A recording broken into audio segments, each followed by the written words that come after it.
Hello, my name's Honeybun, and this is hard for me to admit, but I was almost a victim of the booty warrior. I was scared a long time to come out in the open and make this video on my experience on being on the same cell block with the bougie warrior, also known as Fleek Johnson. And I debated a long time if I was ever going to tell my story. And I realized that in order for me to be free of the thoughts that I struggle with and the embarrassment that I carry around with me as a heavyweight, I realized that the only way that I can regain a sense of manhood was to come out and be honest about what my experience was with being tormented by Fleek Johnson. It was 1995, 1996, and I had been arrested in Kentucky for running bootleg moonshine for my uncle, and I got caught, and I got sentenced to 2 years in prison. And they knew that when I got put into the prison system, I wasn't built for prison. And I'm not the kind of guy who goes around pretending to be a tough guy. I was just the type of guy who liked to hang out, have fun, and I was just trying to make a little extra money so I can get the things that I needed, to party.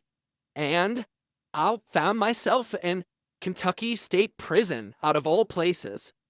And they put me through the processing unit and placed me on this tier, and I was already scared. If you would have seen what I seen and experienced what I experienced while I was in the county jail in Kentucky before I made it to Kentucky State Prison, I wasn't built for prison. I was never built for prison. I knew that if they sent me to prison, it was going to be rough for me, and I realized that the only way I was going to survive was to have protection.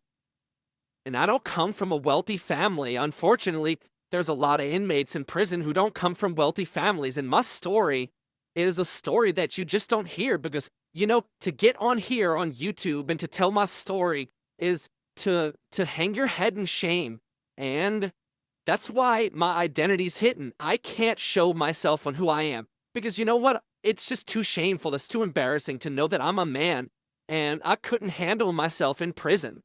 So I find myself in Kentucky State Prison and I get on a tier, and it's like as soon as I get on this tier, the hairs on the back of my neck stood up like this, almost like spider senses that were tingling. And I knew something was off and I knew something was wrong because honestly, I felt danger. And the officer's walking past me, and as you're walking past each cell to get to your cell, I look and you can see each inmate's kind of like standing at the bars and they're just staring at you as they walk by. And I know what they're thinking. They're thinking, hey, fresh fish. Hey, fresh fish. But there's a silence. It's such a nightmarish silence that kind of settled like a blanket of fog upon this particular cell block. And as I walked by, I remember staring in the face of a handful of people. And I remember there was 2 or 3 other guys this particular day, and I looked at the guys and I said, something's happening to that guy and something's happening to that guy because they looked like me. It was like I was looking into a mirror, and though those guys didn't look like me and they weren't me, I can tell they were feeling exactly what I felt, and that was fear. I've learned one thing. In prison, there's only 2 emotions, and that's anger and fear, and a lot of us feel fear. I'm sorry, I'm exposing so much that I'm scared right now. And I'll never forget the first time I laid eyes on the man that they call the bougie warrior. And I looked at him, and our eyes locked, and it was probably the worst mistake and the worst decision I ever made. And he was standing there in the cell, completely void of clothing, except for a pair of boxer shorts. And as he stood and looked at me and our eyes locked, there was this blank expression on his face, and all of a sudden, just as I was walking past him, my eyes continued to lock because it was something captivating about him that I couldn't take my gaze away from him. And his eyes instantly lit up almost like a fire. And when they lit up, all of a sudden, this grin just came across his face and on his dark visage. If you know Fleece Johnson, he's a black guy. And all I saw was a mouth void of teeth. And it was this guy looking at me.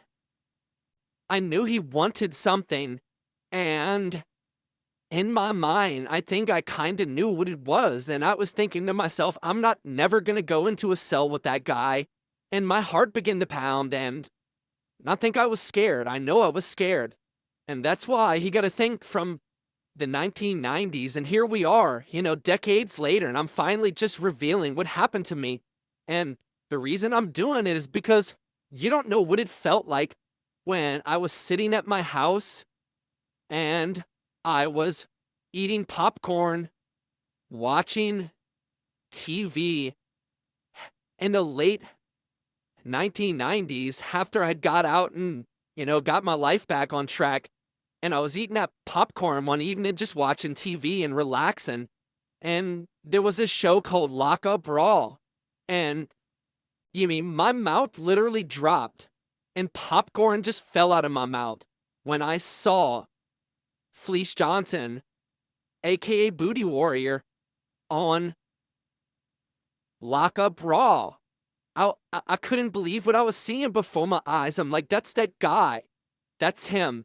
That's the guy who causes me nightmares and sleep paralysis to this very day.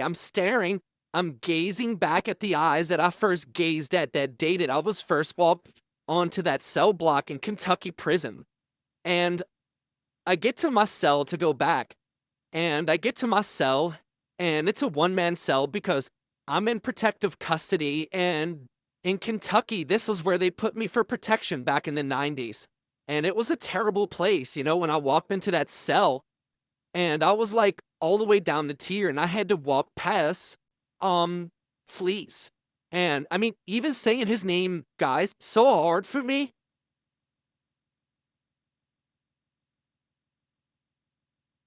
It's so hard for me to even say his name. It's traumatizing.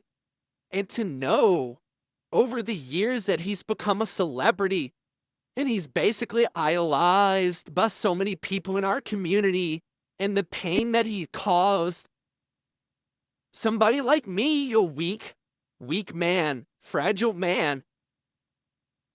Some people would say I can't even be called a man. Anyway, just give me a moment. I'll wake up in my cell.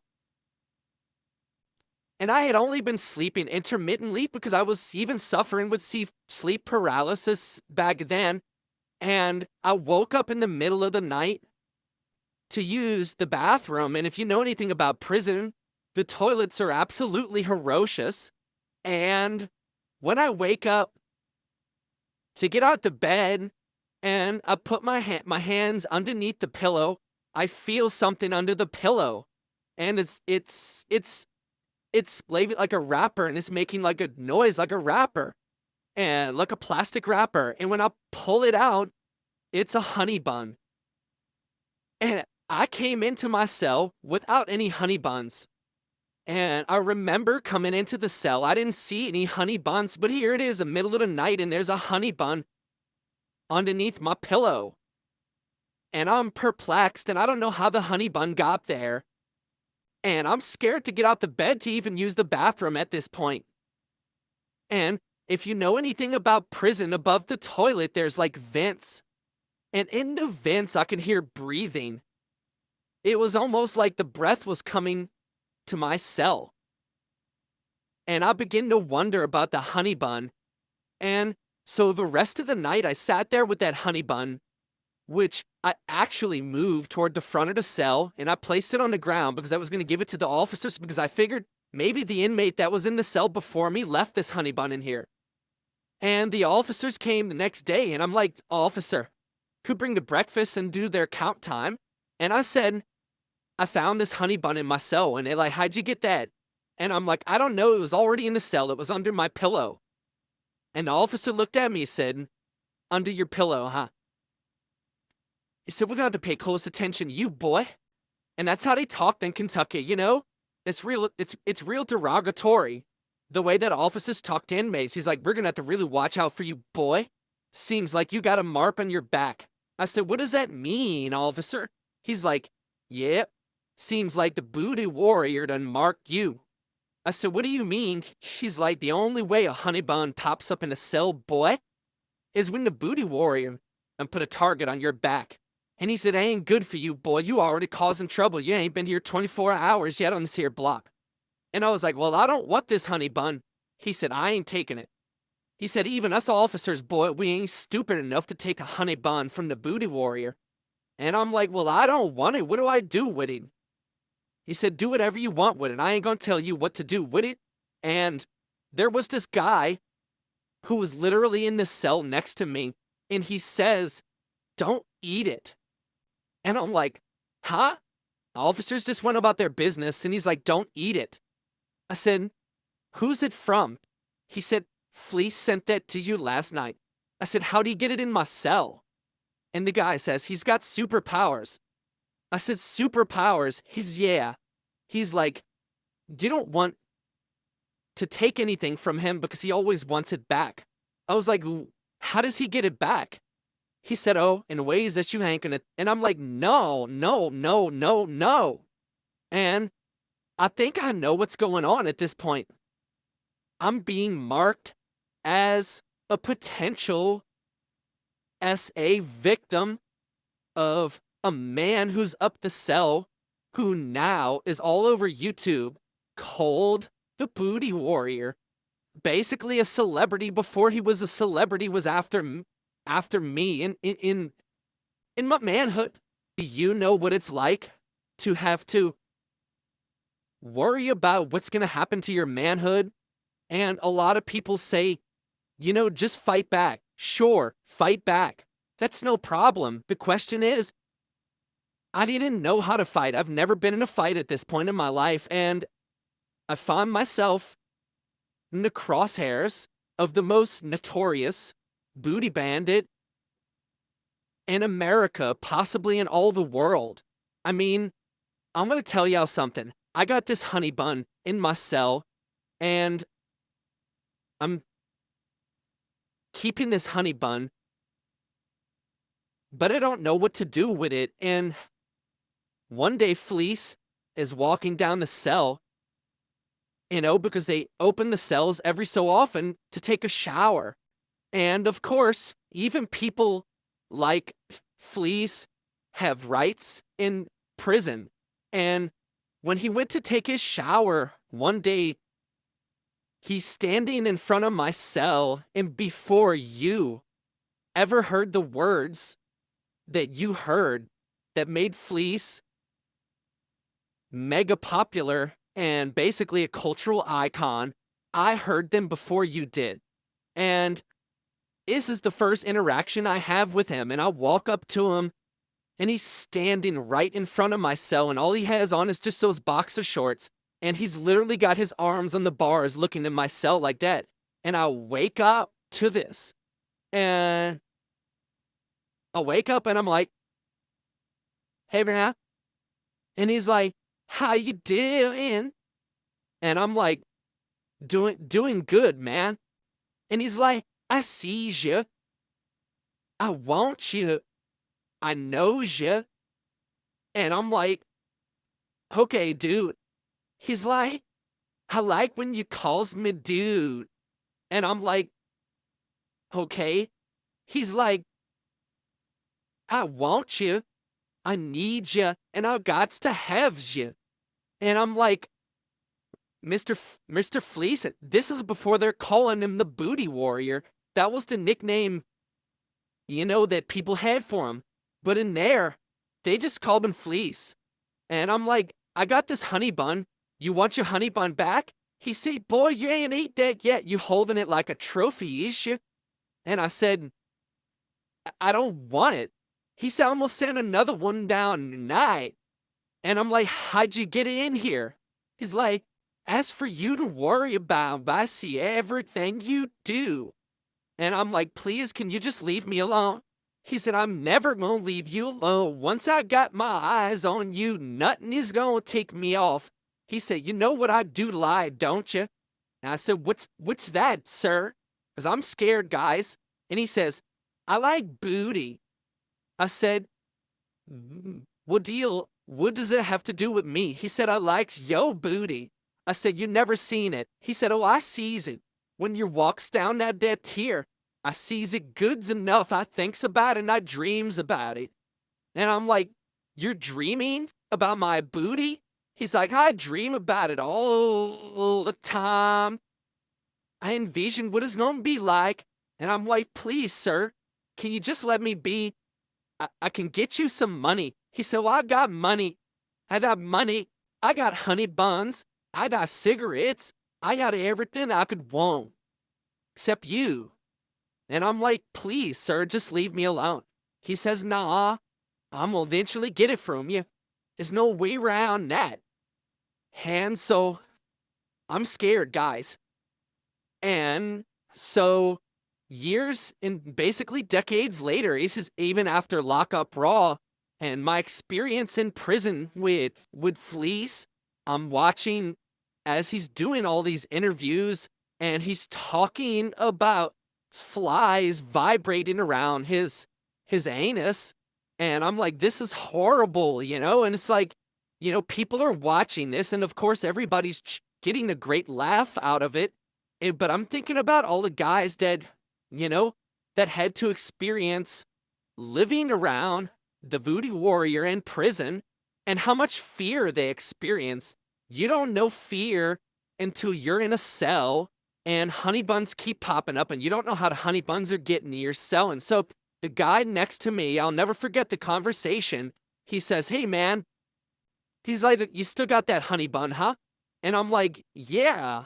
You know, I'm not going to eat it. Would you like it? He's like, yeah, I'll take it. I've already been violated. You know, Fleece has taken me so many times. He's like, I don't even care. I didn't send that honey bun over. And so I gave him the honey buns and I was like, can I ask you a question? And he's kind of got his hands out and he's talking to me from the cell next to me. He's like, you know, he's like, he's asking me, you know, what are you going to do about this? And I'm like, I don't know what to do about this. I'm just hoping that I can do my time. I've only got 2 years, and I'm hoping to get out on good time. It's just, hoping I can earn some good time and get out of here, you know? And he's like, yeah, you should be out of here. No problem, man. You're a non-violent offense, man. You'll be out of here in probably less than a year. Just hold your head up high and, you know, and protect your booty. And I'm like, I'm going to do that at all costs because I'm not coming out of the cell. And I'm just like, maybe I'm hoping they'll move him. He's like, nah, you don't know Fleece. He's never going to leave this cell block because you're on it. He's going to taunt you till the day you leave. And he's like, dude, let me tell you something. You ever seen the movie Candyman? And I'm like, yeah, I know that movie. He's like, that's a pretty scary movie. He said, in here, Fleece is Candyman. He is the most, you have a better chance of calling Candyman into your cell than saying Fleece's name in your thoughts. And I'm like, I don't want to think about this dude anymore. And so I'm seeing him on YouTube and I'm finally, you know, getting the courage to come out, guys, and tell my story on how I had to struggle with fear and sleep paralysis. And even as I tell this, only reason I'm telling this story, you know, of course, you don't think that a guy like me who is traumatized from being around Fleece Johnson for months on a prison tier is gonna just come out and tell the story unless I knew that there was no way that he can get to me or harm me. When I found out on YouTube or when I Googled his name, and it's crazy that you can Google the Booty Warrior's name and he's gonna pop up. Like I said, he's a cultural icon and I Googled his name and I'm like, oh, I was honestly, when I found out that he passed away, I was really sad. And I kind of slept on it and thought on it for a while. And I said, well, I guess I can tell my story now that Fleece is passed away. And I say this story in no disrespect because I think about, Candyman and what that other guy who was a victim of Fleece was telling me. And I think to myself, well, I need to be careful, even though this guy is deceased, and rest in peace, Fleece. I hope nothing ill will to anybody, and that's why I'm telling the story. I figure, he can't physically harm me, and I wouldn't be being sincere with you guys if I didn't say every once in a while I'm sleeping at night, I'm feeling underneath my pillow for that honey bun, and I can hear those words. I'm just gonna get that booty, boy. I'm just gonna get that booty. Thank goodness that Kentucky's protective custody and bars were able to protect me until I got out. I wound up doing right around 8 months before I finally got out of prison. I had credit for time served, so when I got to Kentucky prison, I only had, I had like 4 or 5 months I did. Not that I'm old in that cell. I didn't come out of that cell as a one-man cell. I didn't interact with anybody outside of bars, and, the officers kept me well protected. And, obviously I'm telling the story now because, I think it's sad. And the good thing was I was glad to hear that Fleece had changed his life and now he's involved in more positive things, because I believe redemption for everybody, but he's left an emotional scar on me. And the only reason I'm telling the story is because he passed away and it's such a tragedy because maybe in a different life he could have been a different person. Wait, what's that? Fleece is still alive. That's bad information that you found on YouTube. He's literally still alive. He hasn't died. Wait, stop the video. Stop the video. Stop it. I recant everything. It was just a nightmare. It was all a nightmare. Please don't release this.